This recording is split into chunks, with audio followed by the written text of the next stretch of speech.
Evening, everybody. It's Barry here from Spirit Shack TV, and a very quick medium's musings, a little vlog on my opinions on something I've just seen on the news, which I'm sure for many people, particularly those living in New York or in Texas or Virginia, sorry about the chewing in the background, it's Bear the Husky, he's eating our last guest, save them a taxi fare home, I suppose, about this announcement that has been promulgated by CBS News that on this coming Monday, which is the 7th of November, the day before the main voting takes place in the US general election, that Al-Qaeda stroke ISIS stroke some other terrorist organisation from outside the United States is planning a massive multi-point attack on US home soil. Obviously, the first thing I want to say is, let's pray to God, it's not true. Although, you know what?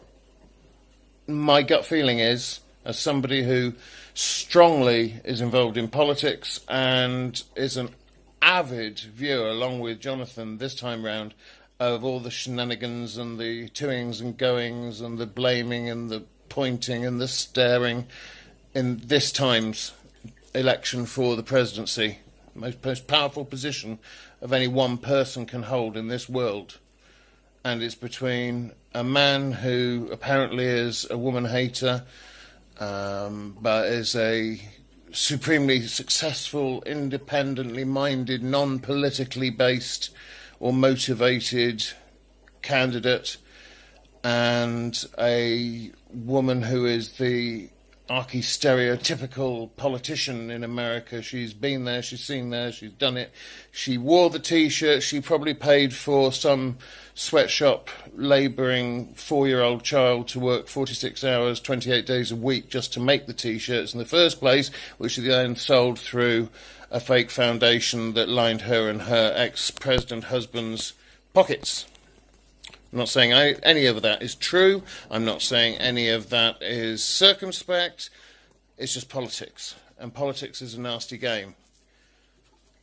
But when the nasty games between two people start to impact upon the lives of ordinary people like you and me, just ones with American accents or Hispanic American accents or Latino American accents or Black American accents, whatever, when it starts to encroach into their private lives and their abilities to be safe and secure, and more importantly to feel safe and secure in the vote they're going to take to give supreme power in that country to one of those two people, then it's something you have to start looking at more seriously.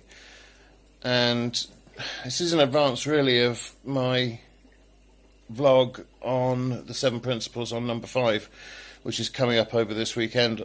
In advance of that, the 5th principle is personal responsibility.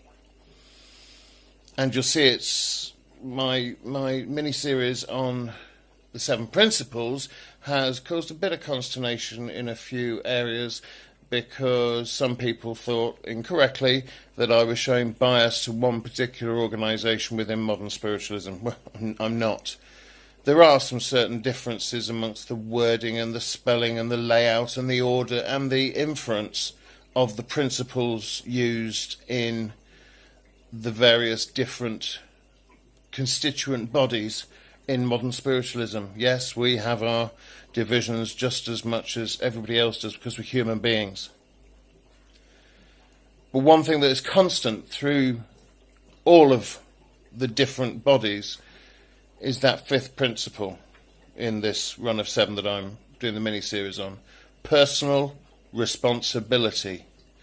We are responsible for each and every single act that we do or that we allow to be done in our name or that we cause to happen.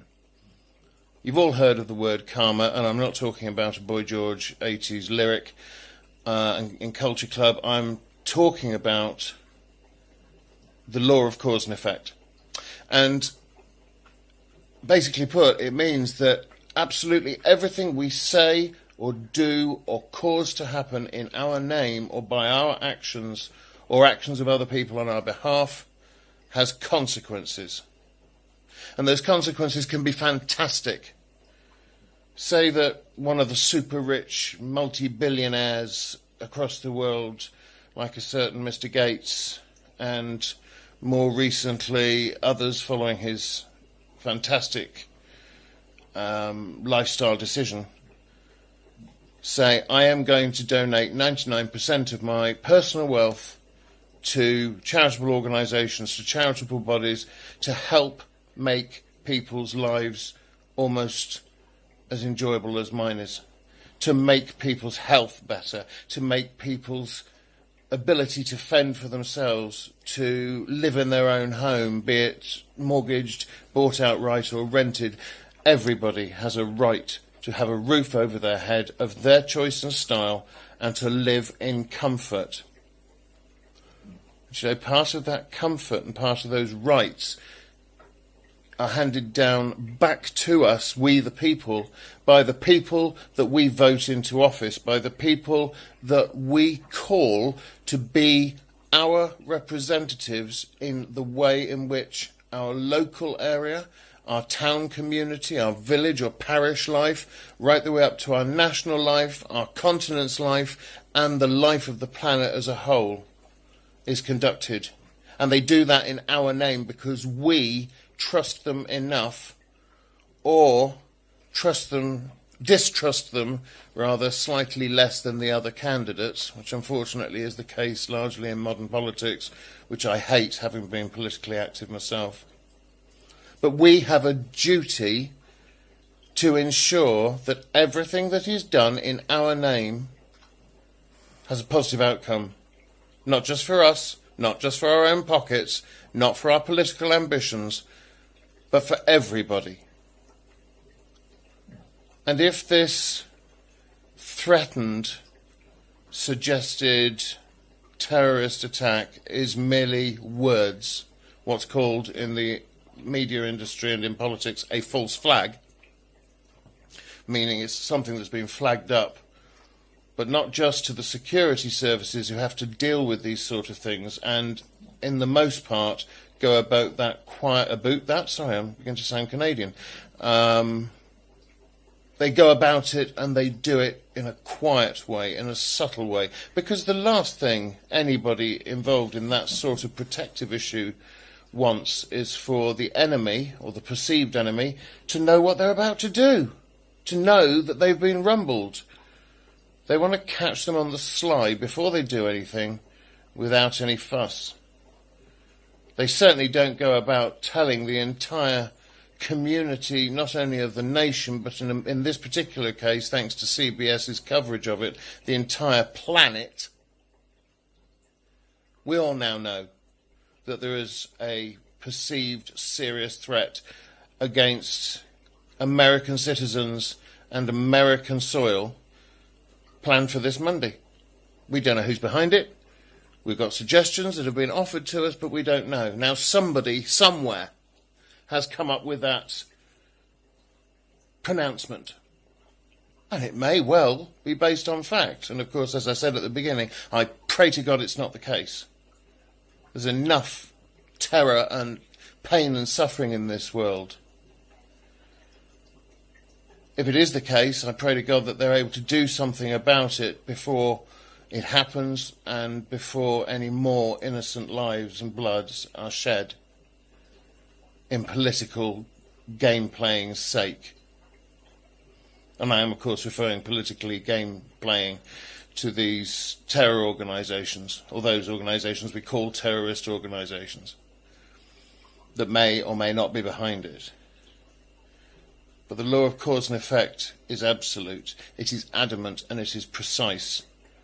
And if it does transpire that somebody has engineered this wide-scale potential panic-causing piece of information to leak to the world, is party to one of the candidates standing for the presidency, then all I can say is, if you vote that person in, whichever one it happens to be. I don't have a vote. I know who I'd rather see in the Oval Office. Shame Barack Obama can't do a third term, but I'd rather have had Bernie Sanders out of all of them. That's just my personal belief, but I can't sway the vote in America. But remember, your actions have consequences. Mr. Trump, Mrs. Clinton, if it transpires that this is a false flag and it comes from one of your campaign staff, supporters, volunteers, benefactors, or press, in-house people, I don't know, then you have to take responsibility for that. And that responsibility will be firmly on your shoulders whether or not you get the keys to Pennsylvania Avenue on Wednesday morning or not. And to the people of America, I say this: vote with your conscience, but make sure you vote. Because if you don't vote and your otherwise preferred candidate does not win, law of cause and effect, you can blame nobody but yourself. I pray that the election goes smoothly. I pray that it's not a farce as it was leading up to it, or as it was in Florida a few years back now, with the last Bush incumbent against the sitting vice president. And I pray that the world gets somebody who, either by experience or by learning on the job, can bring something positive to the world's table, that won't spread war for the sake of war, that won't revel in lining their own pockets to the sufferance of their own people, and that will be inclusive for each and every American and every other person who lives, works, visits, or travels through that wonderful country. Have a great weekend, people. Try not to worry about something that hasn't yet happened. Have trust in the people you have put in place to protect you. And may you have a great pre-election weekend. Don't listen to the hype. Listen to your heart. And may your God go with you, as my God goes with me, and all our gods is but one God. And love is God's name. Namaste. Until we see each other again, God bless the United States of America and the rest of us.